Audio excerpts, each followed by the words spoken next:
शिक्षण अधिगम प्रक्रिया कैसे करवाते हैं? 150 में से 145 नंबर लाना कंपलसरी है। नहीं आएंगे तो आप भीड़ में पीछे रह जाएंगे। यहाँ भीड़ बहुत है। ज्ञानात्मक, भावात्मक, क्रियात्मक। कई बार यहाँ से क्वेश्चन पूछता है कि ज्ञानात्मक व्यवहार देने वाले कौन से मनोवैज्ञानिक थे? हाँ जी, आप सभी का फिर से एक बार नमस्कार और सबका स्वागत है ऑनलाइन सारथी के ऑनलाइन प्लेटफॉर्म पे। मैं आपका मेजबान हरीश जानी और आपके लिए लेकर आया हूँ फिर से एक सबसे इम्पोर्टेंट टॉपिक, जहाँ से आपके बीएसटीसी के अंदर जो आपका शिक्षण अभिरुचि टॉपिक है, इसके अंदर फिक्स 101 से 2 या 2 से 3 क्वेश्चन यहाँ से आते हैं और हर बार आते हैं, इस बार भी आएंगे।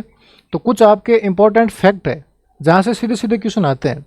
हालांकि मैंने आपके थ्योरी वाले सारे आपके मैंने चैप्टर करवा दिए, लेकिन उस थ्योरी वाले चैप्टर के बावजूद भी उसके अलावा भी आपके कुछ ना कुछ फैक्ट आते हैं और वो फैक्ट मैं आपके लिए इस क्लास में लेकर आया हूँ। और उस फैक्ट में से ये मान के चलिए कि आपके 2 से 3 क्वेश्चन आने की भरपूर गुंजाइश है और 100% आएंगे। इस फैक्ट में अपन क्या देखेंगे कि सबसे पहले अपन ये देखेंगे कि जैसे ही अपन ने जो 7 चैप्टर आपके पढ़े थे थ्योरी वाले, इस 7 चैप्टर के अलावा आपके ऐसी कौन कौन सी चीज़ें जो 7 उसमें नहीं आ रही है, आपके 7 चैप्टर में नहीं आ रही, लेकिन फिर भी उनमें से क्वेश्चन आता है। तो वो मैं आपके लिए छोटी सी क्लास लेके आया हूँ कि कहाँ कहाँ से क्वेश्चन आते हैं और कुछ फैक्चुअल क्वेश्चन है जहाँ से सीधे सीधे क्वेश्चन आते हैं। इसके अंदर एक तो अपन पढ़ेंगे एनईपी जो अपनी 2020 आई थी, जो अपनी न्यू एजुकेशन पॉलिसी 2020 है, इसके अंदर अपने शिक्षा के बारे में क्या क्या बात की गई, या फिर अपन इसके अंदर शिक्षण अधिगम प्रक्रिया कैसे करवाते हैं और हम उसको किस तरह से देखते हैं, या सरकार हमारे लिए कौन कौन से क्रियाकलाप या कौन कौन से कयास लगा रही है, वो अपने इस क्लास में देखेंगे। फिर पढ़ेंगे कि विभिन्न प्रकार के कौन कौन से किस किस प्रकार की फुल फॉर्म है। कई बार पूछता है कि निम्नलिखित में से इसकी फुल फॉर्म क्या है, या निम्नलिखित में से कौन सा सम्मिलित है या कौन सा सम्मिलित नहीं है। तो ये आपकी छोटी सी क्लास रहने वाली, जिसके अंदर पढ़ेंगे कुछ महत्वपूर्ण फैक्ट है। ठीक है, मैंने आपको पहले ही कहा था कि इस वाले एग्जाम के अंदर आपके लगभग 30 से 40% आपके फैक्चुअल क्वेश्चन आएंगे और 50 से 60% या फिर 60-70% कैसे आते हैं, अप्लाइड वाले आते हैं। तो उन फैक्चुअल क्वेश्चन के अंदर आपके इसमें से क्वेश्चन आएंगे 1-2, तो वो मैं आपको करवाता हूँ कि किस किस तरह से आपके क्वेश्चन आ सकते हैं। ठीक है, तो मैं आपका बिना समय खराब किए बिना आपको सीधे मैं टॉपिक और लेके चलता हूँ। जैसे कि अपना देखो पहले ही लगा हुआ थंबनेल क्या है कि शिक्षा से संबंधित परीक्षा में पूछे जाने वाले महत्वपूर्ण फैक्ट या फिर तथ्य। देखिए, अपन सबसे पहले बात करते हैं अपना एनईपी 2020 के बारे में, जिससे कहते हैं न्यू एजुकेशन पॉलिसी 2020, या फिर जो आपकी नई शिक्षा नीति आई थी 2020, जिसको तीसरी शिक्षा नीति कहते हैं। पहली अपनी आई थी 1968 के अंदर, उस टाइम अपनी प्रधानमंत्री थी इंदिरा गांधी। दूसरी आई थी अपनी 1986 के अंदर, उस टाइम प्रधानमंत्री कौन थे, राजीव गांधी। और तीसरी आई थी 2020 के समय, उस समय अपने प्रधानमंत्री थे श्री नरेंद्र दामोदर दास मोदी। इसमें से कई बार क्वेश्चन पूछ लेता, तो मैं बताऊं उसका उद्देश्य क्या है, इसके अंदर कौन कौन से पार्ट है, या फिर अपने एनईपी 2020 के बारे में, शिक्षा के बारे में कौन कौन सी बात की गई है, वो अपन बात फटाफट इसमें कर लेते हैं क्लास के अंदर, ताकि इसमें से आपके 1-2 क्वेश्चन आने की गुंजाइश रहती है। ठीक है, तो सबसे पहले अपन देखते हैं आपकी एनईपी 2020।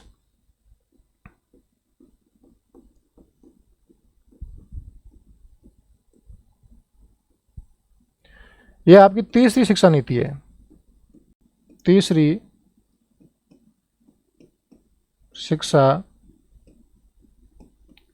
नीति। लेकिन इससे पहले भी आपकी 2 आ चुकी है। तो आपकी पहली जो शिक्षा नीति है, या मैं कहूँ एजुकेशन पॉलिसी है, वो आपकी आई थी 1968 के अंदर। उस समय आपकी प्रधानमंत्री थी इंदिरा गांधी।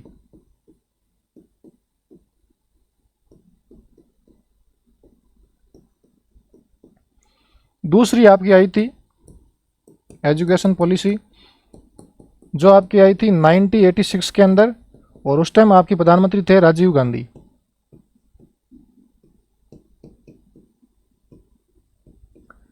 और तीसरी जो आपकी आई थी एनईपी 2020, इसके आपके ये आई थी आपके नरेंद्र मोदी के समय। किसके समय आई थी? ये आपकी आई थी नरेंद्र मोदी के समय।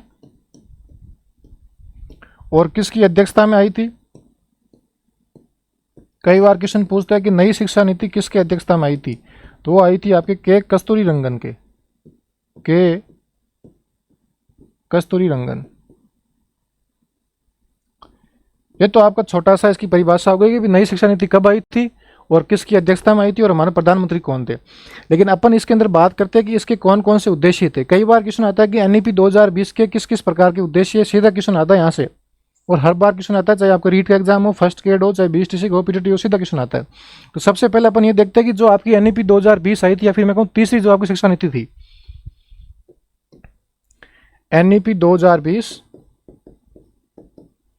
या फिर जो भी आपकी शिक्षा नीति तीसरी थी, इसके अंदर एक तो बात आती कुल कितने अध्याय है। सीधा क्वेश्चन पूछता है कि एनईपी 2020 के अंदर कुल कितने अध्याय है, या फिर यूं कहूं कितने भाग है। तो इसके अंदर कुल तो 4 भाग है और 27 अध्याय है। इस चीज़ को याद करें ना, सीधा क्वेश्चन आता है कि एनईपी 2020 के अंदर कुल कितने भाग है, तो 4 भाग है और अध्याय कितने हैं, अध्याय आपके कुल कितने 27 है।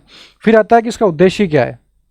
देखो अपनी एनईपी 2020 5 प्रकार के उद्देश्यों की बात करती है।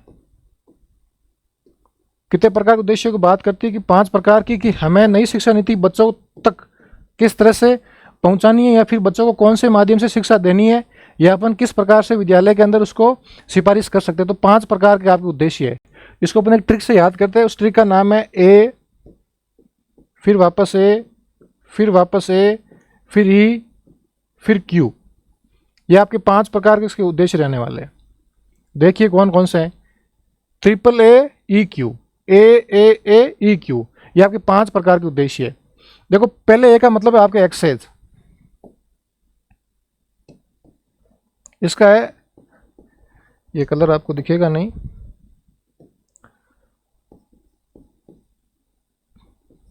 पहले का मतलब है आपका एसएस। इसका मतलब होता है पहुंच। एक्सेस का मतलब होता है पहुंच। किस तरह से शिक्षा नीति बच्चों को अपन पहुंचा सकते हैं, या फिर कैसे बच्चों को दे सकते हैं। दूसरी आपकी आती है अकाउंट।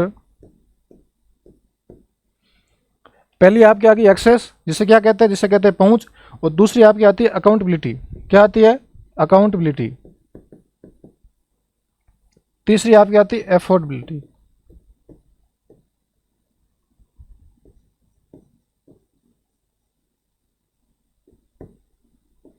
तीन तो ये मतलब पहले एक्सेस, किस तरह से अपन शिक्षा नीति को बच्चों तक आराम से पहुंचा सकते हैं। फिर दूसरा क्या, अकाउंटेबिलिटी, मतलब जवाबदेही होनी चाहिए शिक्षा, जवाबदेही। इस तरह से अपनी शिक्षा होनी चाहिए जो प्रत्येक बच्चे को जवाबदेही होनी चाहिए। अर्थात बच्चे का किस तरह से अपन मूल्यांकन कर सकते हैं, या बच्चे के लिए कितनी इंपॉर्टेंट शिक्षा नीति, या बच्चे किस तरह से शिक्षण प्रक्रिया में बढ़ चढ़ के ये भाग ले रही है, या अपने वातावरण को किस तरह से सरस रख के बच्चों को शिक्षा के अंदर रुचि के साथ पढ़ाने का जोर दिया जा रहा है। और तीसरी आती है एफोर्डेबिलिटी, जिसे कहते हैं किफ़ायती। हमारी शिक्षा कैसी होनी चाहिए, सस्ती होना चाहिए ताकि प्रत्येक बच्चा पढ़ सके। ऐसे नहीं कि बहुत महंगी होनी चाहिए ताकि गरीब बच्चा या फिर मध्यम स्तर का बच्चा विद्यालय में आ ही नहीं सके, अपनी फीस नहीं भर सके। कहने का तात्पर्य कि एक तो आपकी क्या, सभी बच्चों तक पहुंच होने वाली होनी चाहिए शिक्षा नीति। फिर कैसी होनी चाहिए, जवाबदेही होनी चाहिए ताकि प्रत्येक बच्चा पढ़ सके। फिर तक किफ़ायती, हर प्रकार के बच्चे, चाहे औसत इकोनॉमी का बच्चा हो, या माध्यम हो, या फिर गरीब बच्चा हो, सबके लिए कैसे किफ़ायती हो। फिर आपकी आती है इक्वलिटी। क्या आती है, इक्वलिटी। इक्वलिटी मतलब क्या होता है, इक्वलिटी मतलब होता है आपके क्या, समानता वाली होनी चाहिए। कैसी होनी चाहिए, समानता वाली होनी चाहिए, सबको समान रूप से पढ़ाई देने वाली चाहिए। और ई क्यू का मतलब होता है क्वालिटी वाली। अतः शिक्षा हमारी कैसी होनी चाहिए, गुणवत्तापूर्ण होनी चाहिए। ऐसी नहीं कि इस तरह शिक्षा दे रहे जो बच्चों को किसी काम की नहीं है। कई बार ऐसे होता है विद्यालय में गुरुजी आते हैं, गुरुजी क्या पढ़ा के जा रहे हैं किसी को पता ही नहीं है। गुरुजी आए क्लास के अंदर, पढ़ा के चले गए, बच्चों को पता ही नहीं हमें गुरुजी क्या पढ़ा रहे हैं। अर्थात इस तरह की शिक्षा होनी चाहिए जो बच्चों के लिए कैसी हो, वो बच्चों के लिए एकदम कैसी, गुणवत्तापूर्ण होनी चाहिए। इस प्रकार से ये अपने 5 प्रकार के नई शिक्षा के उद्देश्य है। पहले क्या है, एक्सेस की सभी बच्चों के लिए आराम से पहुंच जाए। फिर है क्या, सभी बच्चों के लिए जवाबदेही होनी चाहिए, किफ़ायती होनी चाहिए ताकि प्रत्येक बच्चा पढ़ सके। फिर आप कैसे, इक्वलिटी, सभी बच्चे के लिए समान रूप से होनी चाहिए। ऐसे नहीं कि गरीब बच्चे के लिए कम हो, या प्रतिभाशाली बच्चे को अधिक पढ़ाई दी जा रही है, या फिर अधिक पैसों वालों को अलग से पढ़ाया जा रहा है, वैसा नहीं, सबके लिए समान होनी चाहिए। फिर होनी चाहिए क्वालिटी, अर्थात उसमें कैसी होनी चाहिए कि हमारी शिक्षा ऐसी हो जो सभी बच्चे के लिए कैसा काम करे, अपने गुणवत्तापूर्ण काम करे। ठीक है, इस तरह से ये आपके 5 प्रकार के क्या एनईपी 2020 के उद्देश्य थे। ठीक है, फिर क्या होता है कि इसी अपनी शिक्षा नीति के अंदर क्या था, पहले इसका नाम था एमएचआरडी था, और जिसका नाम बदलकर अपने क्या किया गया, इसका नाम कर दिया गया शिक्षा मंत्रालय। पहले अपन इसे बोलते थे मानव संसाधन मंत्रालय बोलते थे, जिसका नाम चेंज करके क्या कर दिया गया, इसका नाम कर दिया गया शिक्षा मंत्रालय, जिसको अपन बोलते हैं मिनिस्ट्री ऑफ एजुकेशन। ठीक है, एक तो इसका अपना नाम चेंज किया एनईपी 2020 के अंदर। फिर क्या बात आई कि फिर इसके अंदर जो अपनी शिक्षा पद्धति है,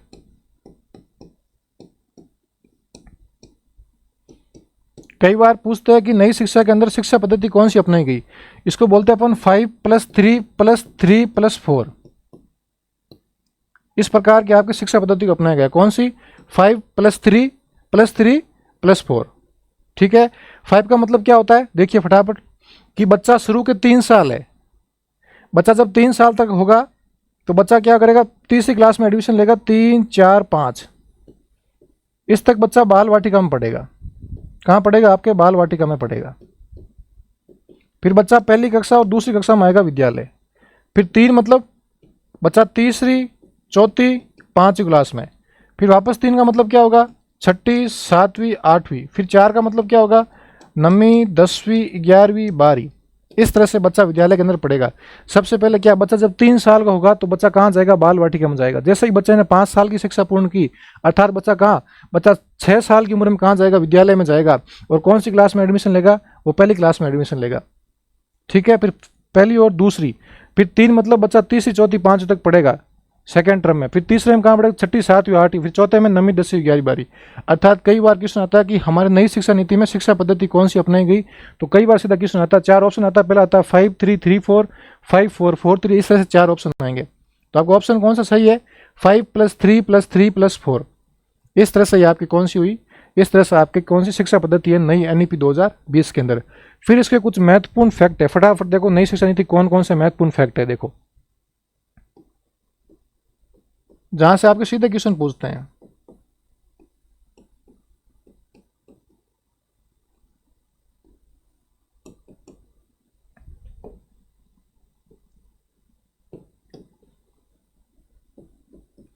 देखो, पहला पॉइंट आपका क्या है कि जो आपकी प्रारंभिक बच्चे की देखभाल एवं शिक्षा है, सरकार ने यह कहा कि जो प्रारंभिक बच्चों की शिक्षा या फिर देखभाल शिक्षा है, वो वर्ष 2030 तक संपूर्ण भारत के अंदर विद्यालय में क्या संपूर्ण रूप से सभी बच्चों को क्या प्रदान की जानी चाहिए। कहता है जब बच्चा विद्यालय में आता है सबसे पहले बाल वाटिका या फिर आंगनवाड़ी के अंदर, तो उस तरह से सबसे पहले बच्चे को हम किस तरह से उसके प्रारंभिक बचपन की देखभाल के लिए या शिक्षा किस प्रकार से दे सकते हैं। तो सरकार ने कहा कि वर्ष 2030 तक सभी बच्चों को दी जानी चाहिए। तो क्वेश्चन आता है, क्या आता है कि प्रारंभिक शिक्षा,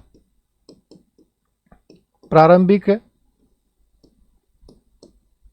देखभाल एवं बचपन शिक्षा ये आपके वर्ष 2030 तक देनी है। किसने कहा, सरकार ने कहा। फिर सरकार ने क्या कहा कि जो FLN है आपका, foundation of Literacy and numeracy, वो आपके वर्ष 2025 तक सभी बच्चों को प्रदान की जानी चाहिए, जिसे बोलते हैं बुनियादी संख्या एवं अक्षर ज्ञान, जो प्रत्येक बच्चे को वर्ष 2025 तक क्या दी जानी चाहिए। फिर इसके अंदर तीसरी क्या बात की गई थी, जो भी बच्चा क्लास 5 तक पढ़ेगा, बच्चा क्लास 5 तक पढ़ेगा विद्यालय के अंदर, तो कक्षा 5 तक सभी बच्चे को उसकी मातृभाषा में पढ़ाया जाए। कौन सी भाषा में पढ़ाया जाए, मातृभाषा में पढ़ाया जाए। और यदि हो आपको लगे कि नहीं बच्चा 5 तक नहीं पढ़ पा है, तो जरूरत पड़ने पर, क्या पढ़ने पर, जरूरत पड़ने पर बच्चे को कक्षा 8वीं तक की किस में पढ़ाया जाए, बच्चे को उसकी मातृभाषा में पढ़ाया जाना चाहिए। ठीक है। फिर चौथा क्या आता है, चौथा आपका आता है कि जो आपके राष्ट्रीय आकलन केंद्र है, कि जैसे ही अपन क्या करेंगे, समय समय पर विभिन्न प्रकार की जो अपनी शिक्षा नीति है, इसके कौन कौन से पहलू काम में ले रहे हैं, या उस विभिन्न प्रकार के पहलू हम किस प्रकार का सुधार कर सकते हैं, उसका आकलन करेंगे और समय समय पर इस आकलन केंद्र बनाएंगे। इसे कहेंगे परख कहा जाता है। तो राष्ट्रीय आकलन केंद्र की स्थापना करेंगे नई शिक्षा नीति के तहत, जो समय समय पर अपनी शिक्षा नीति के विभिन्न प्रकार के आकलन करे, उसका परीक्षण करे और परीक्षण के फलस्वरूप ये बताए इसमें विभिन्न प्रकार की कमियां, इन कमियों को किस तरह से हम सुधार सकते हैं। उस आकलन का नाम रखेंगे परख। क्या बनाएंगे इसके अंदर, एक आकलन केंद्र बनाएंगे। क्या बनाएंगे, आकलन केंद्र। और उस आकलन केंद्र का नाम रखेंगे परख। क्या होगा आपका, परख। ये आपके इस बार रीट में पूछा था कि नई शिक्षा नीति के अंदर एक राष्ट्रीय स्तर पर आकलन केंद्र स्थापित किया जा रहा है, जिसका नाम क्या, उसका नाम क्या, परख है। क्या है, परख है। फिर क्या आता है, इसके अंदर एक लिंग समावेश निधि का गठन करेगा, जो क्या करेगा, जो बालिका शिक्षा को क्या देगा, बढ़ावा देगा। तो कई बार क्वेश्चन आता है कि नई शिक्षा नीति के किसका गठन किया जा रहा है, तो एक आपके लिंग समावेश निधि का गठन किया जा रहा है। लिंग समावेश निधि का गठन किया जा रहा है, लिंग समावेश निधि का गठन। इससे क्या होगा, इससे बालिका शिक्षा को क्या मिलेगा, बढ़ावा मिलेगा, ताकि लिंग समावेश, विभिन्न प्रकार के विद्यालय में जो लिंग को लेकर विभिन्न प्रकार भेदभाव होते हैं, उन भेदभाव को क्या होगा, पूर्ण रूपेण निराकरण होगा और उसके फलस्वरूप बालिका शिक्षा को क्या मिलेगा, आपका बढ़ावा मिलेगा। फिर कहा था कि प्रत्येक विद्यालय के अंदर स्कूल कॉम्प्लेक्स होना चाहिए। कि नई शिक्षा नीति में ये बात की कुछ प्रकार के विभिन्न गाँवों के अंदर, दूर दराज क्षेत्रों के अंदर आज भी पूर्ण रूपेण विद्यालय नहीं बने हुए, या पूर्ण रूपेण वहाँ पे बिल्डिंग नहीं है। तो उन विभिन्न प्रकार के, सरकार ने यह कहा विभिन्न प्रकार जो भी विद्यालय जहाँ नहीं है, तो प्रत्येक राज्य के प्रत्येक इलाके के अंदर वर्ष 2025 तक स्कूल कॉम्प्लेक्स बनाने की बात की गई, कि प्रत्येक विद्यालय के अंदर प्रत्येक क्षेत्र या प्रत्येक ब्लॉक के प्रत्येक विद्यालय के अंदर स्कूल कॉम्प्लेक्स 2025 तक बनाना कंपलसरी है। ये कौन से में बात की गई थी? आपके नई शिक्षा नीति 2020 में की गई थी कि क्या बनाया था कि प्रत्येक विद्यालय में स्कूल कॉम्प्लेक्स अर्थात विद्यालय परिसर बनना चाहिए। क्या बनना चाहिए? स्कूल कॉम्प्लेक्स बनना चाहिए वर्ष 2025 तक। जहाँ पर भवन नहीं बना हुआ या आधा बना हुआ या विभिन्न प्रकार की भवन की स्थिति खराब है, वहाँ सभी प्रकार के सुधार होते हुए और वर्ष 2025 तक स्कूल कॉम्प्लेक्स बनना जरूरी है। फिर क्या कहा था? फिर नई शिक्षा नीति में ये बात की कि प्रत्येक कक्षा के अंदर छात्र शिक्षक या प्रत्येक विद्यालय के अंदर छात्र शिक्षक अनुपात कितना होना चाहिए कि छात्र शिक्षक अनुपात 30:1 होना चाहिए। अर्थात जहाँ 30 बच्चे हैं उसके ऊपर एक शिक्षक होना अनिवार्य है। कई बार ऐसा होता है कि कुछ विद्यालय ऐसे होते हैं जहाँ 40-45 बच्चे होते हैं लेकिन वहाँ शिक्षक एक ही होता है, तो शिक्षक पूर्ण रूपेण अपना कार्य नहीं कर पाता, क्योंकि विद्यालय में विभिन्न प्रकार के कार्य होते हैं, जनगणना कार्य, विभिन्न प्रकार डाक बनाओ, मिड डे मील को संभालो, बच्चों को संभालो, प्रार्थना कराओ और रजिस्टर को संभालो, विभिन्न प्रकार के कार्य होते हैं विद्यालय में। तो उन एक शिक्षक सारे नहीं कर सकता, सभी बच्चों को पढ़ाओ। तो सरकार ने ये तय किया नई शिक्षा नीति में कि प्रत्येक विद्यालय के अंदर जहाँ 30 बच्चे होंगे वहाँ एक शिक्षक की नियुक्ति की जाएगी। जो 30 से ज़्यादा होते 31 होता है वहाँ 2 शिक्षक की नियुक्ति की जाएगी। लेकिन सरकार ने ये भी कहा था जहाँ वंचित वर्ग के लोग हैं या वहाँ जहाँ वंचित वर्ग का एरिया है, जहाँ वंचित वर्ग के बालक पढ़ रहे हैं, चाहे वो सामाजिक रूप से वंचित हो, चाहे आर्थिक रूप से हो या फिर विभिन्न प्रकार की समस्या वंचित वर्ग के क्षेत्र हो, वहाँ पे 25:1 शिक्षक की अनुपात, जहाँ अर्थात जहाँ 25 बच्चे होंगे और एक शिक्षक होगा। ये किसमें बात की आपकी नई शिक्षा नीति में कि जहाँ वंचित वर्ग का क्षेत्र होगा वहाँ 25 बच्चे होंगे और एक शिक्षक की नियुक्ति की जाएगी। कहाँ की जाएगी?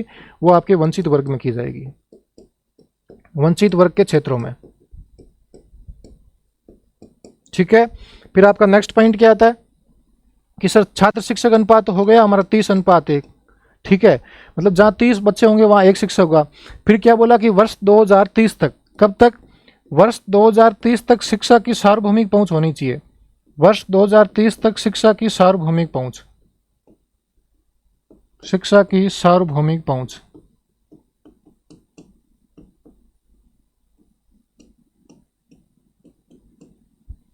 कई बार यहाँ से क्वेश्चन आता है कि सार्वभौमिक का क्या मतलब होता है कि इस तरह से शिक्षा देना कि हर बच्चे को हर प्रकार कहीं भी शिक्षा मिल सके। जरूरी नहीं है कि बच्चा अपने गांव में शिक्षा प्राप्त नहीं करे तो शहर जाके पढ़ेगा।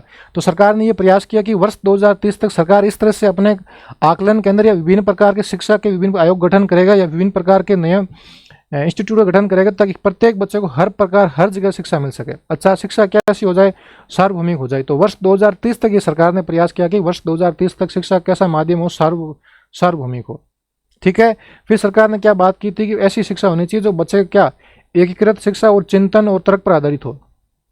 ऐसी शिक्षा होनी चाहिए 2020 के अंदर बात की गई थी एनईपी में, ऐसी शिक्षा हो जो बच्चे की कैसी तर्क और चिंतन पर आधारित हो। और शिक्षा कैसी हो? इंटीग्रेटेड हो, अर्थात एकीकृत शिक्षा हो। कैसी शिक्षा हो? एक तो आपकी शिक्षा एकीकृत होनी चाहिए,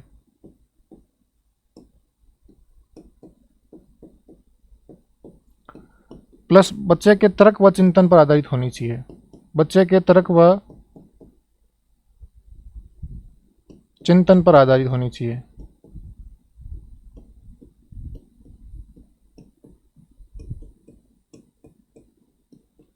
और इसमें बच्चों की 2 प्रकार की शिक्षा की बात की गई। एक तो बच्चों को अनौपचारिक शिक्षा दी जाए और एक बच्चों को औपचारिक शिक्षा दी जाए।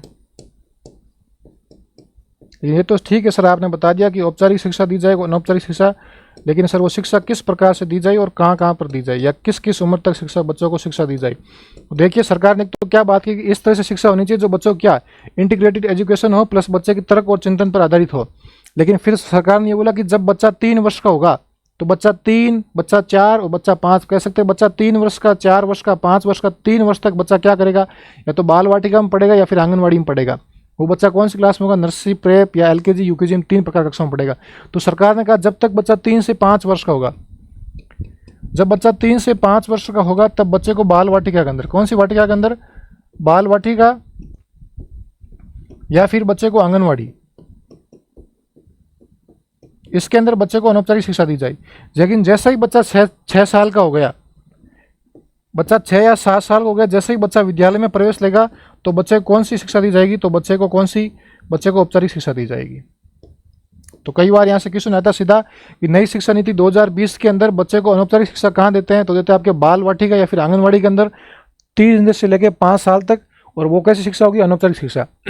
फिर पूछते हैं कि बच्चे को औपचारिक शिक्षा कहाँ देते हैं, तो विद्यालय में कौन से साल से, जब कक्षा 6 व 7 में आ जाएगा, सॉरी जब बच्चा 6 या 7 वर्ष का होगा या क्लास 1 और 2 में एडमिशन लेगा। क्योंकि कई बार सरकार ने किया कि जब बच्चा 6 साल का होगा तभी बच्चे को कक्षा 1 में प्रवेश दिया जाएगा। इस बार सरकार ने आदेश निकाला राजस्थान के विभिन्न प्रकार के विद्यालयों में, या फिर भारत सरकार भी ये कर रही है कि जब बच्चा 6 साल का होगा तभी बच्चे को कक्षा 1 में एडमिशन दिया जाएगा। तो बच्चा 5 साल तक कहाँ पढ़ेगा, तो बच्चा 5 साल तक या तो बाल वाटिका में या फिर आंगनबाड़ी में पढ़ेगा।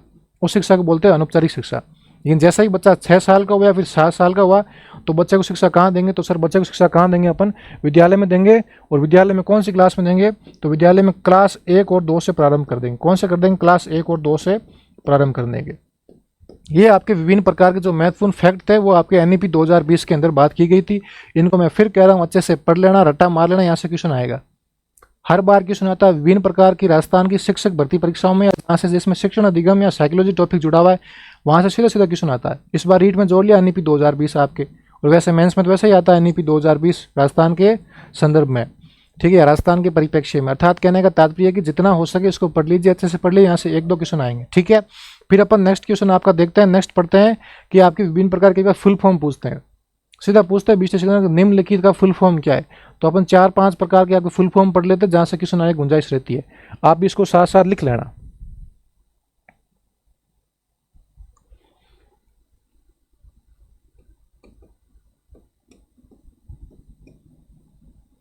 यहाँ से सीधे क्वेश्चन आते, देखो पहले आपकी फुल फॉर्म में लिखा रहा हूँ SIQE की।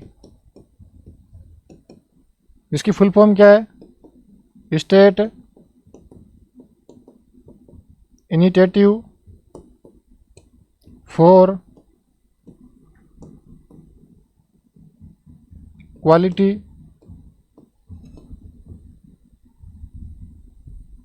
एजुकेशन, ठीक है। दूसरी आपकी क्या है, दूसरी आपकी है CCE।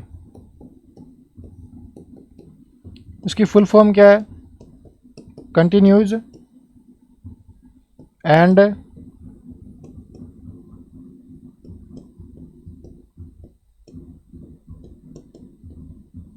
Comprehensive evaluation. इसको हिंदी में क्या बोलते हैं, सतत एवं व्यापक मूल्यांकन। इसको बोलते हैं गुणात्मक शिक्षा के लिए राज्य की पहल। किसकी पहल, राज्य की पहल।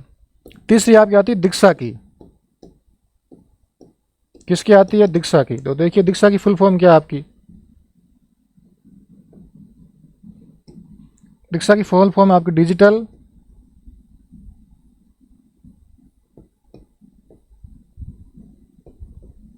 Infrastructure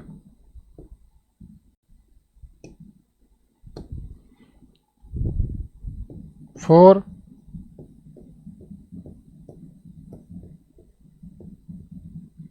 knowledge sharing. Fix question आएगा, रट्टा मार लेना, फुल फॉर्म यहाँ से है ना। चौथी आपकी आती क्या, FLN, जो मैंने कहा था नई अब शिक्षा नीति के अंदर 2025 तक प्रत्येक बच्चे को मिलनी चाहिए, बात की गई थी। FLN की फुल फॉर्म क्या होती है,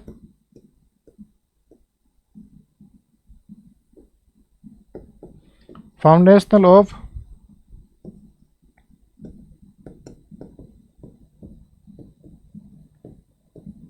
literacy and numeracy.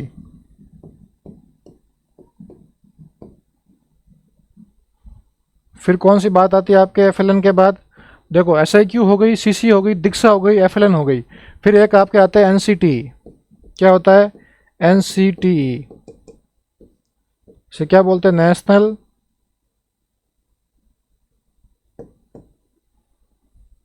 Council of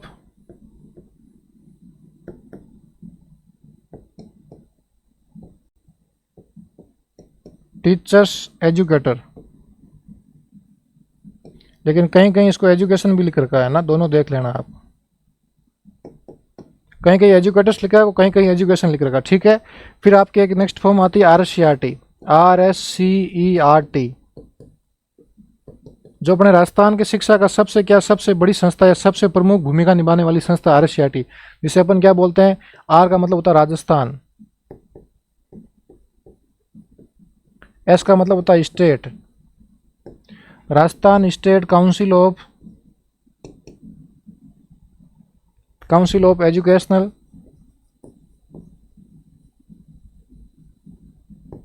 and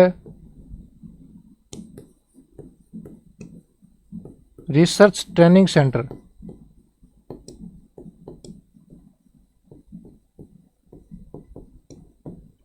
इस प्रकार से आपकी फुल फॉर्म रहने वाली कौन कौन सी, SIQE State Initiative for Quality Education, Continues and Comprehensive Evaluation. तीसरी है Diksha Digital Infrastructure for Knowledge sharing.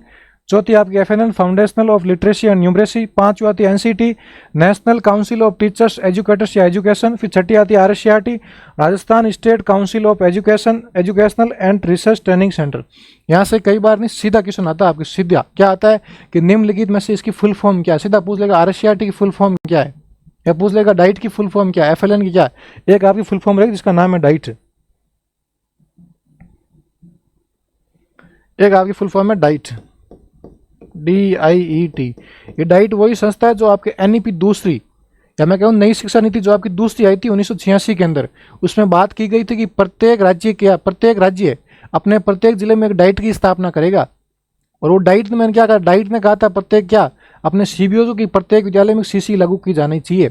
ये आपके NEP दूसरी में बात की गई थी, और उसी के परिणाम स्वरूप 1988 से राजस्थान सरकार ने अपने प्रत्येक जिले के अंदर डाइट की स्थापना करनी क्या कर दी, शुरू कर दी। ठीक है, इस प्रकार से आज अपने राजस्थान के अंदर 23 कितनी है डाइट है, कितनी डाइट है, 23 नहीं सॉरी 33 डाइट है, क्योंकि जिले कितने थे पहले, 33 जिले थे, नए जिले बने, लेकिन वहाँ अभी तक डाइट की स्थापना नहीं हुई। अर्थात शिक्षा विभाग के अंदर कितनी डाइट है, टोटल 33 डाइट है। ठीक है, तो आपकी फुल फॉर्म पूछते हैं डाइट की, तो देखो डाइट की फुल फॉर्म क्या होती है। D का मतलब होता है डिस्ट्रिक्ट। और फिर बताता हूँ, कई बार क्वेश्चन आता है, सीधा आता है, जैसे आप BSTC का एग्जाम दोगे ना, आप एग्जाम में जितना टॉप आएगा उसको डाइट कॉलेज मिले। डाइट का मतलब होता है गवर्नमेंट कॉलेज जहाँ किसी प्रकार की फीस नहीं लगती, आपको वहाँ फ्री में पढ़वाया जाता है, आपको वहाँ डेली कॉलेज जाना पड़ता है, एकदम नियमित रूप से आपको पढ़ाया जाता है। तो डाइट की फुल फॉर्म क्या होता है, डिस्ट्रिक्ट इंस्टीट्यूट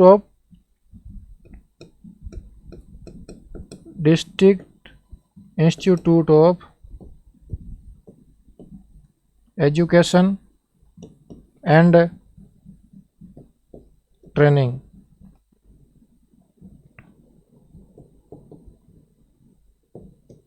ठीक है, और इसका मतलब क्या होता है, जिला शिक्षा प्रशिक्षण संस्थान, कह सकते हैं इसको जिला संस्थान प्रशिक्षण संस्थान। इस प्रकार से ये आपके डाइट की फुल फॉर्म। ठीक है, फिर आता है आपका नेक्स्ट टॉपिक कि हमारे शिक्षा सुधार के लिए विभिन्न कौन कौन से आज तक आयोग आए थे। यहाँ से क्वेश्चन पूछते थे कि निम्नलिखित में से कौन सा आयोग कब आया था, इस आयोग का गठन कब किया गया। यहाँ से सीधा क्वेश्चन आता है, तो अपन टॉपिक पढ़ेंगे कि हमारे शिक्षा से संबंधित आज तक विभिन्न प्रकार के कौन कौन से आयोग आए। भाई 3 तो हमारे क्या आए थे, शिक्षा नीति आई थी, लेकिन इस शिक्षा नीति के अलावा हमारे कौन कौन से आयोग आए, यहाँ से सीधे क्वेश्चन आते हैं कि हमारे शिक्षा से संबंधित आज तक कौन कौन से आयोग आए। तो फटाफट देखिए आपके आयोग कौन से और किस वर्ष के अंदर आए थे।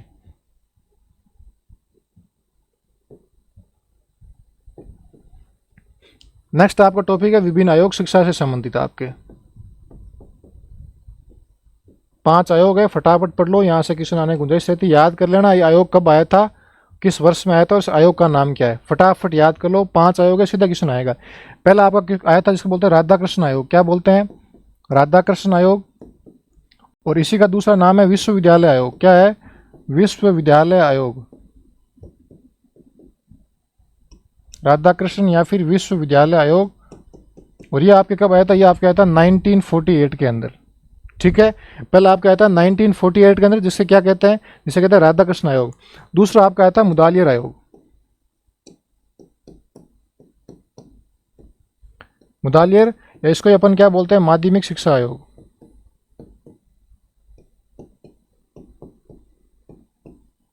माध्यमिक शिक्षा आयोग। और ये आपका आया था 1952 या 1952-53 के अंदर आया था। दूसरा आपका कौन सा आया था, जिसे बोलते हैं मुदालियर या फिर माध्यमिक शिक्षा बोलते हैं। कैसे याद करोगे कि म से मुदालियर और म से माध्यमिक शिक्षा। कई बार क्वेश्चन आता है कि मुदालियर आयोग को और किस नाम से जाना जाता है, तो क्या किस नाम से, माध्यमिक शिक्षा आयोग। ठीक है, तो म से मुदालियर और म से माध्यमिक शिक्षा आयोग। तीसरा आपका आया था कोठारी आयोग। कौन सा आया था, कोठारी आयोग।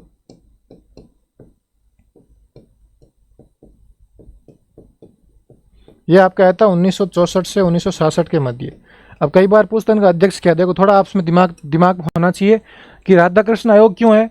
इसका नाम तो रियल में क्या, विश्वविद्यालय आयोग, लेकिन इसके जो अध्यक्ष थे उनका नाम क्या था, राधाकृष्ण थे। क्या थे उनके अध्यक्ष, कौन थे, उनके अध्यक्ष थे राधाकृष्ण, इसलिए उनके नाम पर क्या पड़ा, राधाकृष्ण आयोग। तो कई बार क्वेश्चन पूछता है कि विश्वविद्यालय आयोग के अध्यक्ष कौन थे, वो आपके थे राधाकृष्ण। फिर दूसरा क्या पूछता है कि माध्यमिक शिक्षा के आयोग के अध्यक्ष कौन थे, वो आपके थे कौन, उनका नाम क्या था, उनका नाम था मुदालियर। क्या नाम था, मुदालियर, इसीलिए उनका नाम क्या पड़ा, मुदालिर आयोग। तीसरा क्या आता है, कोठारी आयोग, इनके अध्यक्ष कौन थे, दौलतमल कोठारी। उनकी स्थापना कब होती है, 1964 से 1966 के अंदर। चौथा आपका आता है विश्वविद्यालय अनुदान आयोग, विश्वविद्यालय अनुदान आयोग।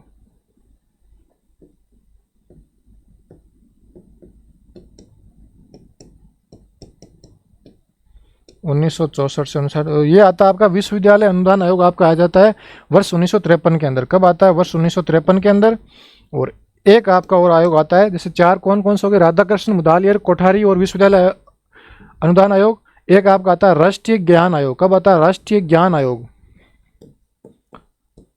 राष्ट्रीय ज्ञान आयोग, जो आपके आता है वर्ष 2005 के अंदर। कब आता है, वर्ष 2005 के अंदर। और एक कई बार अपन पढ़ते हैं हिस्ट्री वगैरह में, एक आपका हंटर आयोग आया था शिक्षा से संबंधित। सबसे पहला आयोग कौन सा आया था, वो आपके हंटर आयोग आया था। कब आया था, सबसे पहले आने वाला क्या था, हंटर आयोग, जो आपके आया था 1882 या फिर 1883 के अंदर।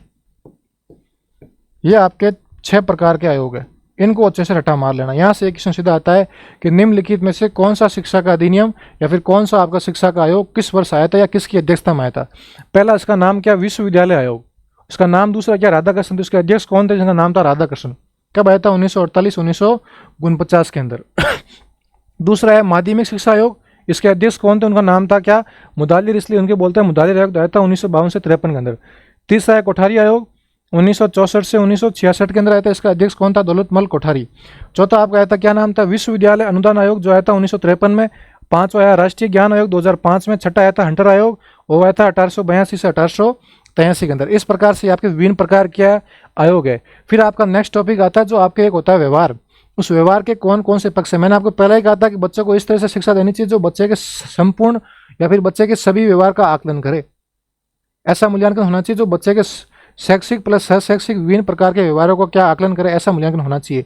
तो हमारे मैंने कहा था 3 प्रकार के व्यवहार। कितने प्रकार, 3। कौन कौन से, ज्ञानात्मक, भावात्मक, क्रियात्मक। ज्ञानात्मक, भावात्मक, क्रियात्मक। कई बार यहाँ से क्वेश्चन पूछता है कि ज्ञानात्मक व्यवहार देने वाले कौन से मनोवैज्ञानिक थे, या उन्होंने ये किस किस में बताया था कि कौन कौन सी क्रिया या कौन कौन से अनुप्रयोग, कौन कौन से माध्यम ज्ञानात्मक से संबंधित है, या कौन कौन से माध्यम, कौन कौन से अनुप्रयोग भावात्मक से संबंधित है, और भावात्मक व्यवहार देने वाले कौन मनोवैज्ञानिक थे। कई बार क्वेश्चन पूछते हैं कि क्रियात्मक व्यवहार देने वाले कौन मनोवैज्ञानिक थे, और ये किस किस माध्यम से या किस किस प्रकार के क्रियाकलाप से बात करता है। तो आपको 3 प्रकार याद करने के। व्यवहार के पक्ष कितने, 3, भावात्मक, क्रियात्मक और संज्ञानात्मक, या इसको ज्ञानात्मक बोलते हो। ज्ञानात्मक, भावात्मक, क्रियात्मक, तीनों के देने वाले मनोवैज्ञानिक कौन थे, और तीनों के अंदर किस किस माध्यम की या किस किस अनुप्रयोग या फिर किस किस क्रियाकलाप की बात की थी, वो आपको याद करना, उसको अच्छे से याद करना। कई बार क्वेश्चन पूछता है कि निम्नलिखित में से कौन सा क्रियाकलाप या कौन सा माध्यम या फिर कौन सा अनुकरण ज्ञानात्मक व्यवहार के पक्ष से माध्यम नहीं रखता है, या संबंधित नहीं है या संबंधित है। 3 देगा भावात्मक के, 1 देगा ज्ञानात्मक के, या 3 ज्ञानात्मक के 1 भावात्मक दे देगा, या क्रियात्मक। तो आपको याद करना कि व्यवहार के पक्ष कितने आपके, 3 पक्ष है। कितने पक्ष है, 3 पक्ष। यहां से क्वेश्चन पूछ लेता है कई बार। तो व्यवहार के पक्ष आपके कितने हो गए, 3 पक्ष हो गए। कौन कौन से पक्ष, देखो आप, पहला आपका पक्ष से बोलते हैं ज्ञानात्मक। क्या बोलते हैं, ज्ञानात्मक। दूसरा है आपका भावात्मक, और तीसरा आपका है क्रियात्मक। ये 3 प्रकार के आप व्यवहार के पक्ष है, ठीक है। इसमें आपको ध्यान क्या रखना है कि ज्ञानात्मक देने वाले मनोवैज्ञानिक कौन थे, भावात्मक देने वाले कौन थे, और क्रियात्मक देने वाले कौन से। इनको तीनों में ये याद करना। फिर रखना इसके अंदर कौन कौन से अनुकरण या फिर कौन कौन प्रकार के किस किस प्रकार के माध्यम आते हैं। यहाँ से सीधे क्वेश्चन आते हैं। तो सबसे पहला था ज्ञानात्मक। ये आपके दिया था, इसका नाम था BS ब्लूम। कौन था, BS ब्लूम। और ये कब दिया था इसने, 1953 में दिया था। किसे दिया था, 1953 में दिया था। किसने दिया था, BS ब्लूम ने दिया था। और ये आपके क्या, ये आपके संज्ञानात्मक शक्तियों से संबंधित है। किससे संबंधित है, ये आपके संज्ञानात्मक शक्तियों से संबंधित है। संज्ञानात्मक शक्तियों से संबंधित है आपकी ये।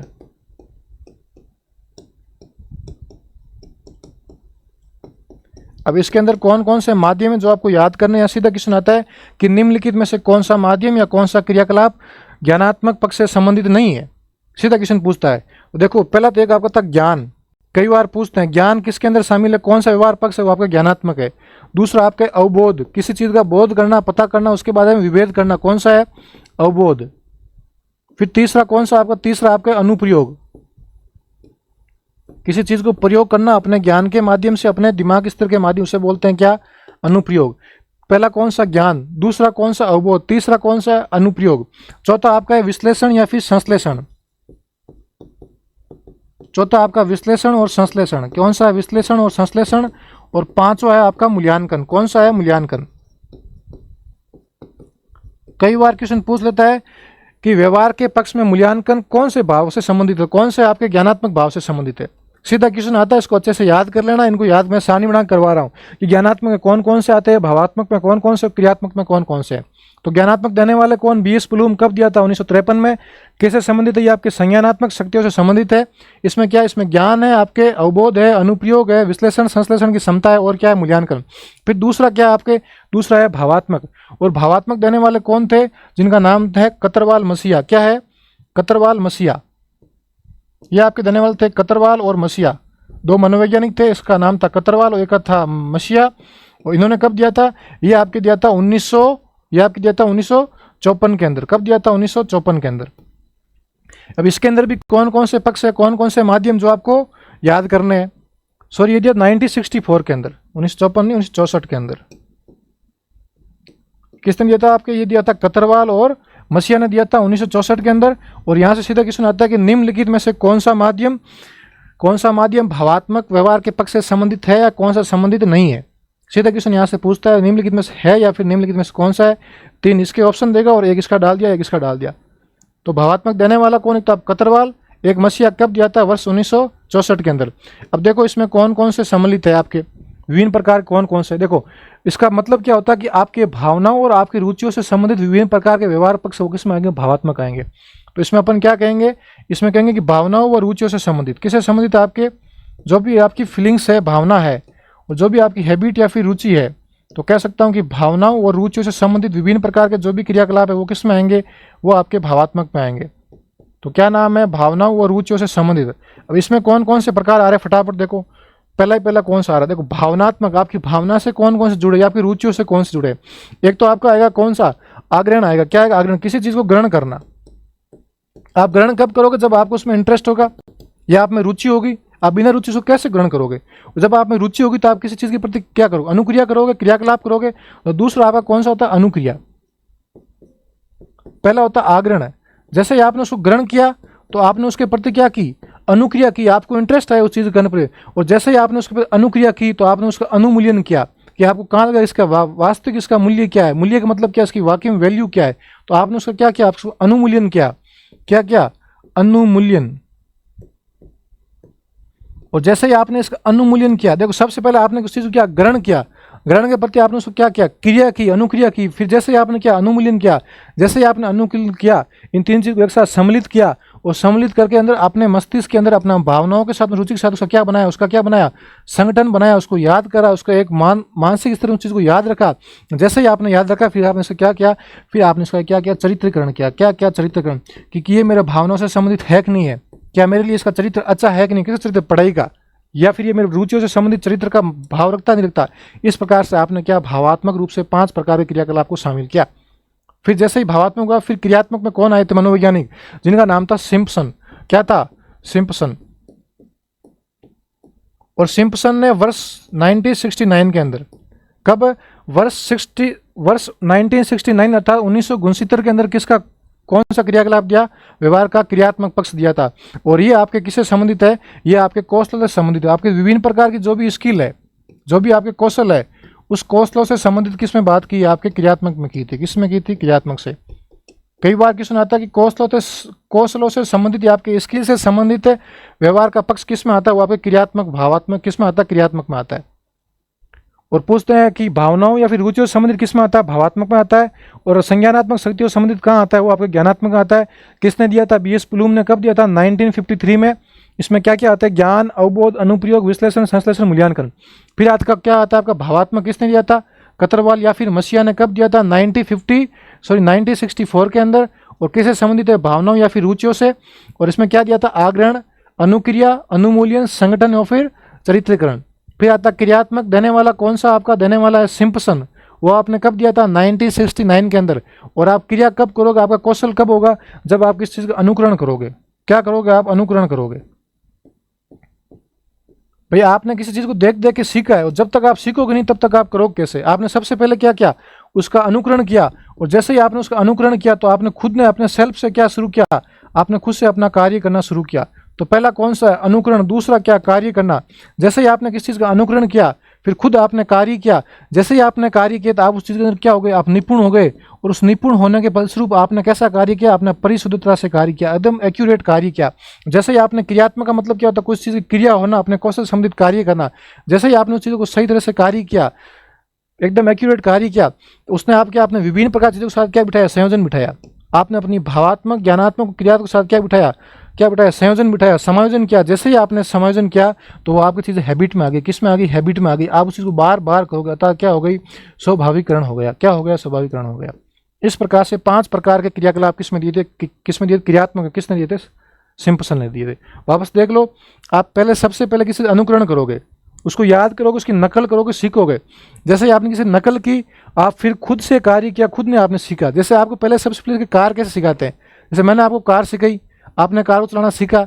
फिर आप नेक्स्ट बार क्या करो, खुद कार चलाओगे। आपने जैसे ही कार सीखा तो आप में कार चलाने की क्या एक्यूरेसी आ गई, आपको पता चल गया कि पहला गियर कहाँ डालना है, दूसरा कहाँ डालना है, ब्रेक कहाँ पे लगाना, जंप पे कैसे धीरे करनी है। और जैसे ही आपने जंप पे धीरे करना सीख लिया तो आपने क्या बिठा लिया, आपने संयोजन बिठा लिया। कैसे कि एक हाथ से कैसे कार चलानी है, एक हाथ से गियर कैसे बदलना है, एक पैर से रेस कैसे देनी है, फिर वो क्लच कब दबाना है, ब्रेक कब दबाना है। आप विभिन्न प्रकार चीज़ों को इसमें क्या कर पाए, आप संयोजन कर पाए, उनको विभिन्न जोड़ दी। और जैसे ही आपने भी चीज़ों को जोड़ना प्रारंभ किया, वो जोड़ने के फलस्वरूप आपने क्या किया, उस चीज़ों को अपने हैबिट में लेके आ गए, स्वाभाविकरण कर दिया।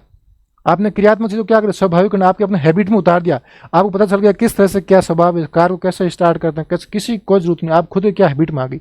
इस तरह से आपका व्यवहार का तीसरा पक्ष है क्रियात्मक। ठीक है, इसमें आपको फिर कह रहा हूँ ये याद कर लेना। एक तो पूछेगा व्यवहार के पक्ष कितने, 3, कौन से, ज्ञानात्मक, भावात्मक, क्रियात्मक। ये पूछता है देने वाला कौन, तो ज्ञानात्मक बीएस ब्लूम, भावात्मक कतरवाल मसीहा, और सिम्पसन किसने दिया था, क्रियात्मक का दिया था। फिर पूछता है कौन से ईयर में दिया था और क्या क्या चीज़ें इसके अंदर आती। तो देखो इसमें आती ज्ञान, अवबोध, अनुप्रयोग, विश्लेषण, संश्लेषण, मूल्यांकन। भावात्मक में आग्रहण, अनुक्रिया, अनुमूल्यन, संगठन, चरित्रीकरण। क्रियात्मक में अनुकरण, कार्य करना, परिशुद्धता, संयोजन, स्वाभाविकरण। इसको रट्टा मार लेना, एकदम कुछ छोड़ना मत, एकदम रट्टा मार लेना, रट लेना। यहाँ से क्वेश्चन आएगा और 100% आएगा। रीट में तो कई बार क्वेश्चन आता है, हर बार क्वेश्चन आता है। रीट में आता है निम्नलिखित में से ज्ञानात्मक व्यवहार के पक्ष में कौन शामिल नहीं है, तो 3 इसमें से देगा, 1 इसमें से डाल देगा। यह से पूछेगा निम्नलिखित में से कौन सा भावात्मक व्यवहार के पक्ष में शामिल नहीं है, 3 इसमें से देगा, 1 इसमें से डाल देगा, उसमें से डाल देगा।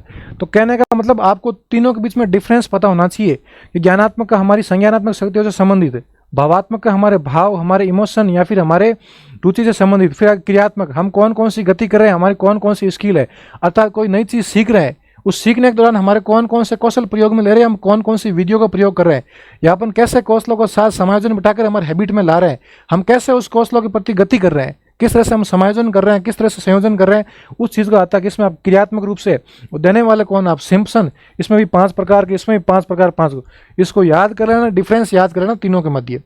यहाँ से 100% आपका क्वेश्चन आता है, 100% क्वेश्चन आएगा। और रीट में तो हर बार क्वेश्चन आता है, इसलिए मैंने आपको उसको एक्स्ट्रा क्लास ली क्योंकि आपके टॉपिक में कहीं भी शामिल नहीं था, लेकिन यहाँ से सीधा सीधा क्वेश्चन आता है। फिर आप कहते हो सर आउट ऑफ सिलेबस आया, लेकिन आउट ऑफ सिलेबस नहीं है, थोड़ा आपको अपने मानसिक स्तर का, अपने तर्क और चिंतन मनन का प्रयोग करना पड़ेगा इस एग्जाम के अंदर। और जब तक आप अपने तर्क चिंतन मनन का प्रयोग नहीं करोगे तब तक आप ये एग्जाम फाइट नहीं कर पाओगे। तो कहने का मतलब शिक्षण उपरीच ऐसा है जो आपके संज्ञानात्मक, भावात्मक, क्रियात्मक तीनों पक्षों का मूल्यांकन करता हो। उस मूल्यांकन के फलस्वरूप आप 20-30 एग्जाम पास करते हो। पास करने के बाद आपको 2 साल की ट्रेनिंग दी जाती है विभिन्न कॉलेजों में, फिर आप शिक्षक बनते हैं। क्यों सरकार आपको पहले से शिक्षक बनाना चाह रही है कि आप जब विद्यालय में जाओ तो उससे पहले आप शिक्षक बन के जाओ, ताकि बच्चों के साथ विभिन्न प्रकार की आप कठिनाइयों को समायोजन कर सको, उनके साथ संयोजन कर सको, उनको संयोजन करने के साथ क्या कर सको, अपने स्वभाव में उतार सको कि मैं कहीं भी जाऊँ, कौन से विद्यालय में जाऊँ, लेकिन मुझे विभिन्न प्रकार की कठिनाइयों को किस तरह से समायोजन करना है, वो मेरी हैबिट हो चुकी है। बच्चे की कोई भी प्रकार की समस्या है, मैं उस समस्या को आराम से मेरे हैबिट के अनुसार क्या सॉल्यूशन कर पाऊंगा, उसे कहते हैं स्वाभाविकरण। अर्थात कहने का तात्पर्य क्या, किस तरह से आप व्यवहार के सभी पक्षों का बच्चों का मूल्यांकन करके आप विभिन्न प्रकार के क्रियाकलाप संयोजन कर लेते हो। ये आपके आते हैं व्यवहार के पक्ष। इसलिए आपको ये क्वेश्चन पूछे जाते हैं, इसलिए आपको पहले से गुरुजी या फिर गुरुणी या फिर मास्टर या मास्टरनी बनाने की सरकार फिराक में है। फिराक के लिए आपको एग्जाम पास करना पड़ेगा। इसलिए कह रहा हूँ ये आपका ऐसा सब्जेक्ट है सेशन में जहाँ 150 में से 145 नंबर लाना कंपलसरी है। नहीं आएंगे तो आप भीड़ में पीछे रह जाएंगे, यहाँ भीड़ बहुत है। इसे डेली पढ़ो, अच्छे से नोट्स बनाओ, जो मैं कहूँ उसे याद कर लो। इसलिए मैं आपकी एक्स्ट्रा क्लास लेके आया एक थ्योरी वाली, कि आपको यहाँ से फैक्ट सीधे आते हैं। ये फैक्ट वाले क्वेश्चन सीधे आते हैं, क्रियात्मक में कौन कौन से शामिल है, भावात्मक में कौन से है, ज्ञानात्मक कौन से, कब दिया था, किसने दिया था, किससे संबंधित है, इसको याद कर लेना। फिर आपका एक लास्ट एंड फाइनल टॉपिक आता है जो आपके पिछले 20 TC एग्जाम के अंदर आया था, किसी ने नहीं करवाया था, किसी भी सिलेबस में नहीं था, किसी भी किताब में नहीं था, किसी ने नहीं करवाया। लेकिन एक चीज़ ध्यान रखना, यहाँ से क्वेश्चन क्या आया था कि जो आपका एक हेल्थ ऑर्गेनाइजेशन होता है, वर्ल्ड हेल्थ ऑर्गेनाइजेशन या फिर विश्व स्वास्थ्य संगठन, वो भी विभिन्न प्रकार के जीवन कौशल की बात करता है। ऐसे नहीं कि मैं आपको बता रहा हूँ कि जीवन को कैसे सुधारना है या विद्यालय में कैसे बोलते हैं, पुस्तकों में क्या, वो नहीं। लेकिन जो आपको विभिन्न प्रकार के स्वास्थ्य संगठन के विभिन्न केंद्र बने हुए हैं, विश्व स्तर पर, भारतीय स्तर या फिर देश स्तर पर, राज्य स्तर पर, जिला स्तर पर, इसी प्रकार से अपने एक अंतर्राष्ट्रीय स्तर पर बनाओ जिसका नाम है WHO। क्या नाम है? WHO। तो ये WHO भी क्या कहता है, विश्व स्वास्थ्य संगठन क्या बात करता है कि आपके विभिन्न प्रकार के जीवन के कौशल कौन कौन से होने चाहिए। और ये WHO विभिन्न प्रकार 10 प्रकार के जीवन कौशल की बात करता है। कितने प्रकार का? 10 प्रकार की। लेकिन पिछले 20 TC में क्या सुनाया था कि निम्नलिखित में से WHO के अनुसार जीवन कौशल का कौन सा प्रकार शामिल नहीं है। तो आपको 10 प्रकार के जीवन कौशल शामिल पता होना चाहिए कि हमारे विभिन्न प्रकार के 10 कौन कौन से जीवन कौशल है। हम अपने जीवन की स्किल सुधारने के लिए, जीवन की प्रक्रिया में आगे बढ़ने के लिए, या हम हमारा जीवन अच्छा बनाने के लिए, भविष्य अच्छा बनाने के लिए किस किस प्रकार से हमारे जीवन में कौशल होना चाहिए, हमारे कौन कौन सी स्किल होनी चाहिए, इसके बारे में आपका कौन सा विश्व स्वास्थ्य संगठन बात करता है कि सुनाया था 20 TC में निम्नलिखित में से कौन सा शामिल नहीं। तो इसने 10 प्रकार के विश्व स्वास्थ्य संगठन ने जीवन कौशल दिए थे। जिसको ये 10 प्रकार के याद थे उसने सही करके आ गया। 3 इसमें से दिए, एक कहीं और से दे दिया। तो आपके 10 के 10 ही याद करने क्या कि WHO के अनुसार कौन कौन से जीवन कौशल है। WHO के अनुसार जीवन कौशल। और जो आपका विश्व स्वास्थ्य संगठन है यह आपके 10 प्रकार के जीवन कौशल की बात करता है। कितने प्रकार करता है? 10 प्रकार के जीवन कौशल की बात करता है। और इसके अंदर कौन कौन से जीवन कौशल उनको अच्छे से याद कर लेना। यहाँ से पिछली बार 20 TC में क्वेश्चन आया था, तो इस बार भी क्या पता घुमा के पूछ ले 20 TC में, तो उसमें पूछ ले PTT में। सबसे पहले क्या बोलता है कि सभी को अपने बारे में स्वयं जागरूकता होना चाहिए, सेल्फ अवेयरनेस होना चाहिए। जब तक व्यक्ति खुद के बारे में नहीं जानेगा तब तक व्यक्ति कुछ नहीं कर पाएगा। आपको पता ही नहीं मुझे 20 TC में किस तरह से पढ़ना है, आपको खुद को अंदर सेल्फ है ही नहीं, आपको सेल्फ मोटिवेशन नहीं, आपको सेल्फ कॉन्फिडेंस नहीं है कि मैं एग्जाम पास कर पाऊंगा नहीं पाऊंगा। जब तक आप खुद के प्रति आत्मविश्वास नहीं होगा, आत्म जागरूकता नहीं होगी, तब तक आप किसी भी चीज़ को नहीं कर पाओगे। तो सबसे पहले आप में क्या होनी चाहिए? स्व जागरूकता। फिर आप में प्रत्येक व्यक्ति के प्रति, प्रत्येक चीज़ के प्रति आप में सहानुभूति होनी चाहिए। आप प्रत्येक की बात अच्छे से सुनो, उसको करो, उसको समझो, अच्छे से करो। अर्थात आप में क्या होनी चाहिए? आप में सहानुभूति होनी चाहिए और आप प्रत्येक व्यक्ति की भावनाओं को समझ होना चाहिए। भाई आपका जीवन कौशल ऐसा होना चाहिए कि आप प्रत्येक व्यक्ति की भावनाओं की समझ रखें। आप प्रत्येक इंसान की, चाहे महिला हो, चाहे पुरुष हो, चाहे बच्चा हो, चाहे बूढ़ा आदमी हो, आप सभी प्रकार के व्यक्तियों की भावनाओं की समझ रखो, चाहे जानवर क्यों ना हो। जब तक आप दूसरे की भावनाओं को नहीं समझ पाओगे, किसी की फीलिंग, इमोशन की केयर नहीं कर पाओगे, तब तक आपका जीवन व्यर्थ है। अर्थात वो आपके जीवन कौशल के अंदर शामिल नहीं होता है। तो कौन आपका विश्व स्वास्थ्य संगठन बात क्या करता है कि आपके अंदर विभिन्न प्रकार के बच्चों, महिलाओं, पुरुषों या फिर बुजुर्ग आदमियों की क्या भावनाओं की समझ होनी चाहिए। फिर चौथा आपका आना चाहिए संवाद कौशल। जैसे अपन ने बात की थी, आपका टॉपिक आया था संप्रेषण कौशल। क्या आया था? संप्रेषण कौशल। तो विश्व स्वास्थ्य संगठन क्या कहता है कि आपका संवाद कौशल अच्छा होना चाहिए, अर्थात आपका संप्रेषण कौशल अच्छा होना चाहिए कि आप अपनी किस तरह से, कौन से माध्यम अपनी भाषा दूसरे के प्रति सुपुर्द कर रहे हो। आप इस तरह से बोलिए कि अगले को समझ में आए कि मैं क्या बोल रहा हूँ, कैसे बोल रहा हूँ, या फिर मेरे कहने का तरीका क्या है, या फिर मैं इस प्रकार की भाषा का माध्यम प्रयोग कर रहा हूँ या इस प्रकार की भाषा प्रयोग कर रहा हूँ, अगले को अच्छी तरह से समझ में आए और समझने के बाद वो इस तरह से समझे कि उसका अर्थ उसके मन में विकसित हो जाए। तो आपका संवाद कौशल अच्छा होना चाहिए। आप एक माध्यम से दूसरे माध्यम के प्रति किस तरह से बात कर रहे हैं, या फिर मैं आपको कैसे समझा रहा हूँ, किस तरह से बोल रहा हूँ, इस तरह से। जैसे आप विद्यालय में जाएंगे, एक बच्चा आया, रो रहा जोर जोर, सर उसने मेरे को मार दिया, पीट दिया।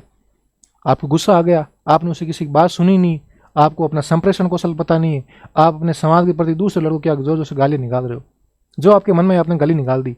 तो क्या लगता है ये आपका संवाद कौशल ठीक था? ये आपका संवाद कौशल ठीक नहीं था, ये आपके जीवन कौशल के बारे में बात नहीं करता है। तो विश्व स्वास्थ्य संगठन कहता है आपकी ऐसी संप्रेषण भाषा होनी चाहिए, ऐसा संप्रेषण कौशल होना चाहिए, ऐसा संवाद होना चाहिए ताकि आप दूसरे बच्चे की गलती को इस तरह से समझाए कि वो आपके प्रति आदर करे, और नेक्स्ट बार जब भी वो गलती करे तो आपको इस तरह से उसको पछतावा होगी मैंने गलती गलत कर दी, बिना मारे बिना किसी गाली दिए। अर्थात आपका संप्रेषण कौशल कैसा स्पष्ट और कैसा होना चाहिए, एकदम अच्छा होना चाहिए, ताकि बच्चा उसमें क्या हो, बच्चा उससे बच्चा कैसा रहे, बच्चा हमेशा अपना जीवन को कैसा बनाए, प्रभावपूर्ण जीवन बनाए। ऐसा आपका संवाद कौशल या फिर कैसा होना चाहिए, यह आपका संप्रेषण कौशल होना चाहिए। फिर कि आप ऐसा आपका जीवन होना चाहिए कि आप विभिन्न प्रकार के तनाव का सामना करते हो। किसका सामना करना, तनाव का सामना करना। कई बार ऐसा होता है आपके पास विभिन्न प्रकार के कार्य आते हैं तो फालतू में टेंशन ले लेते हैं, और आप उस टेंशन के फलस्वरूप ना तो खुद का काम कर पाते हो नहीं दूसरे का। जैसे आप घर में आपसे कोई बहस कर ली, आप सुबह सुबह विद्यालय जा रहे शिक्षक बन के, आपकी क्या महिला मित्र आई या फिर पत्नी आई, बोल दिया नहीं फालतू में बहस कर लिया, आपको मार दिया बेलन वगैरह से। नहीं, मार देती है अक्सर, देखो अपनी गलती नहीं है, पुरुषों की मार भी देती है। जैसे आपको मार दिया आपकी महिला मित्र या फिर वाइफ ने, तो आपके मन में टेंशन आ गई, यार मेरे को मार दिया, या कुछ भी सुना दिया, कुछ भी गलत काम हो गया आपसे या घर में कुछ हो गया, आप उस टेंशन के फलस्वरूप विद्यालय में पहुंचेंगे। लेकिन आप जब तक उस टेंशन का सामना करना नहीं सीखोगे तब तक आप विद्यालय में क्या, नहीं तो आप बच्चों को सही ढंग से पढ़ा पाओगे, ना विद्यालय में समायोजन कर पाओगे, ना बच्चों को विभिन्न प्रकार की शिक्षण वस्तु या फिर विषय वस्तु के प्रति आप अपना कौशल प्रदर्शन नहीं कर पाओगे। इसलिए WHO क्या बात करता है कि आपको अपने तनाव का सामना करना आना चाहिए। ठीक है, फिर आपका क्या आता है छठा, कि आपको अंतर्व्यक्तिक संबंध बनाना आना चाहिए।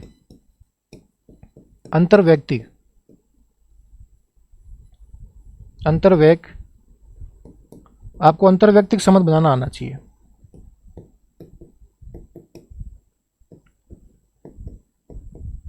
अंतर्व्यक्ति क्या होती है, एक पर्सन से दूसरे पर्सन के माध्यम, आपको एक लोग से दूसरे माध्यम आपको संबंध बनाना आना चाहिए। आपको कोई अनजान व्यक्ति मिल रहा है, कोई हेल्प मांग रहा है, आपको इस तरह से संबंध बनाना ताकि वो खुश होकर जाए। जैसे बच्चा आया विद्यालय के अंदर पहली बार, आप पहले से वहाँ शिक्षक है, लेकिन बच्चा आप बच्चे के साथ इस तरह से कोऑर्डिनेशन करो, इस तरह से संवाद करो ताकि आप दोनों के बीच में क्या बन जाए, संबंध बन जाए, गुरुजी और शिष्य के मध्य क्या संबंध, अच्छा और मधुर संबंध बने। जब तक गुरु और शिष्य के बीच में अंतर संबंध नहीं बनेगा तब तक गुरु और शिष्य की जो शिक्षण प्रक्रिया वो कैसे सफल नहीं हो पाएगी। अर्थात कहने का मतलब ये है कि आपके बीच में कैसा अंतर्व्यक्तिक संबंध होना चाहिए। और फिर आपके अंदर जैसे ही आप विद्यालय में जाओ तो आपके अंदर समालोचनात्मक चिंतन पाया जाना चाहिए। कैसा चिंतन, समालोचनात्मक चिंतन होना चाहिए आपके अंदर। यदि आप में विभिन्न प्रकार का समालोचनात्मक चिंतन नहीं है तो आप किसी प्रकार का चिंतन नहीं कर पाओगे। आपको चीज़ों के बारे में, गुण अवगुण के बारे में पता होना चाहिए कि इस चीज़ों के बारे में डिफरेंस कर सकूँ, ये चीज़ बच्चों के लिए गलत है या ये सही है, या फिर इस प्रकार की मेरे समाज में कुरीतियाँ चल रही है या ये चीज़ में इन कुरीतियों को मुझे खंडन करना चाहिए, इनका पालन करना चाहिए या इनका मुझे सपोर्ट करना चाहिए, ये चीज़ समाज में होनी चाहिए। अर्थात आप में कौन सा चिंतन पाया जाना है, आप में समालोचनात्मक चिंतन पाया जाना चाहिए। ठीक है, फिर इसके अंदर एक आता है कि आप समालोचनात्मक तो है लेकिन आपको अच्छी चीज़ करने के लिए आप में रचनात्मक चिंतन भी पाया जाना चाहिए। रचनात्मक चिंतन, ऐसा चिंतन जो आप विभिन्न प्रकार के क्रियाकलाप कर पाओ विद्यालयों के लिए, अपने समाज के लिए, खुद के लिए, बच्चों के लिए। ठीक है, फिर जैसे ही आप में ये चिंतन पाया जाता है फिर आप में एक समस्या समाधान की विधि अपनानी चाहिए। आप में विभिन्न प्रकार की समस्या समाधान करने की निदान आना चाहिए आप में, कि विद्यालय के अंदर या समाज के अंदर, घर परिवार, किसी भी प्रकार की समस्या है उन समस्याओं को आपका समाधान करना आना चाहिए। और जब तक आप किसी भी प्रकार की समस्या को समाधान नहीं कर पा रहे तो आपका जीवन कौशल आपका अच्छा नहीं है।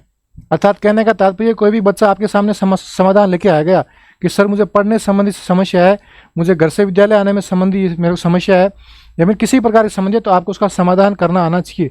जैसे ही आपने किसी चीज़ का समाधान किया तो आपको निर्णय लेना आना चाहिए, डिसीजन लेना। आप किसी भी चीज़ का डिसीजन ले रहे हो तो आपको उसको सही गलत का पता होना चाहिए, और उस सही गलत के परिणाम स्वरूप आप निर्णय को हमेशा कैसे लो, उस निर्णय को आप सही रूप से लो या फिर सकारात्मक रूप से लो, इस तरह से आपको निर्णय लेना आना चाहिए।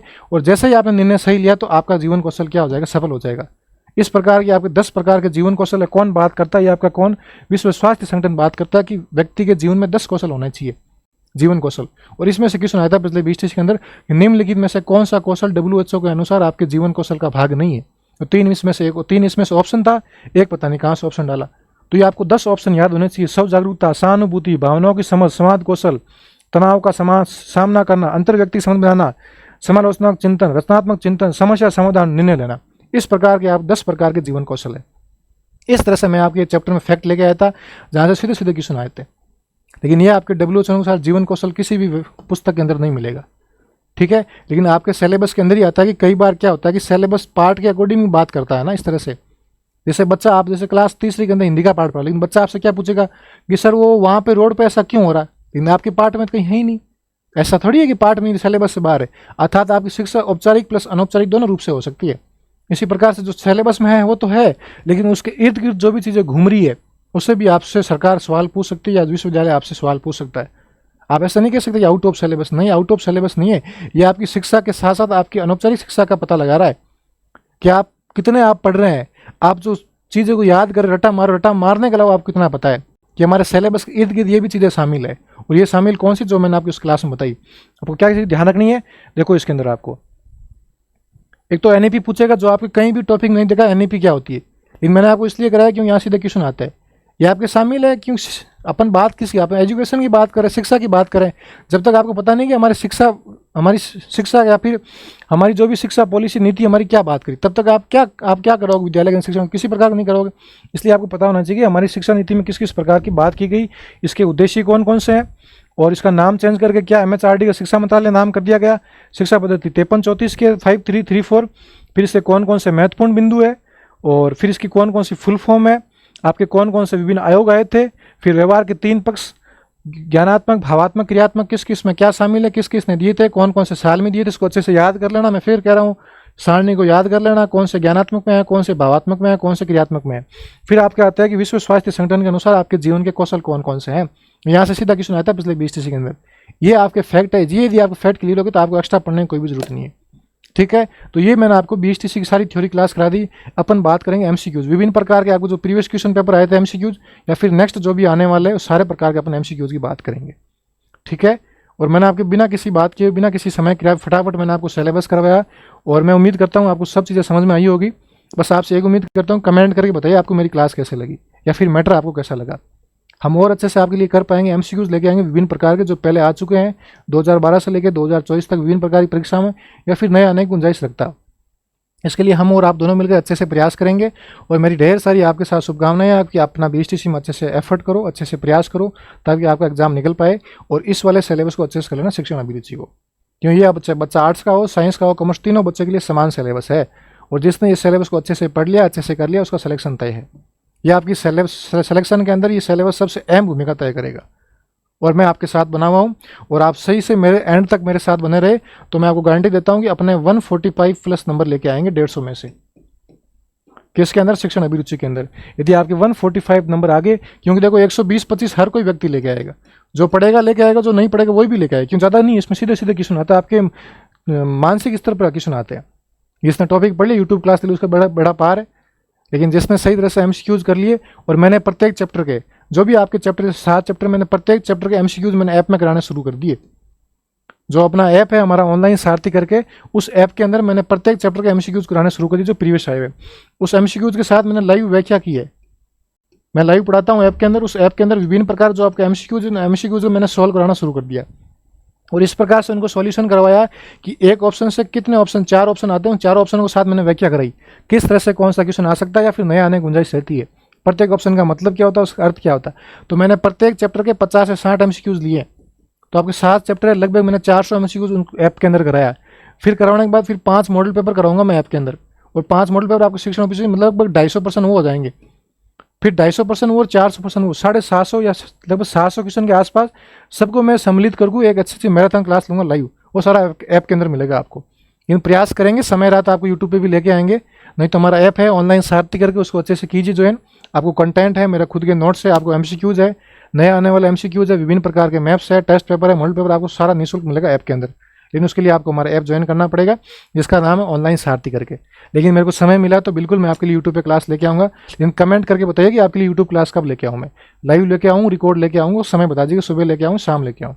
ठीक है, तब तक अच्छे से पढ़िए, मस्त रहिए, खुश रहिए, और प्रीवियस क्वेश्चन पेपर सॉल्व करते रहिए। मिलते हैं अपन नेक्स्ट क्लास में, तब तक मैं आपसे विदा चाहता हूँ। मिलेंगे अपन नेक्स्ट क्लास में, तब तक सभी का एक बार धन्यवाद।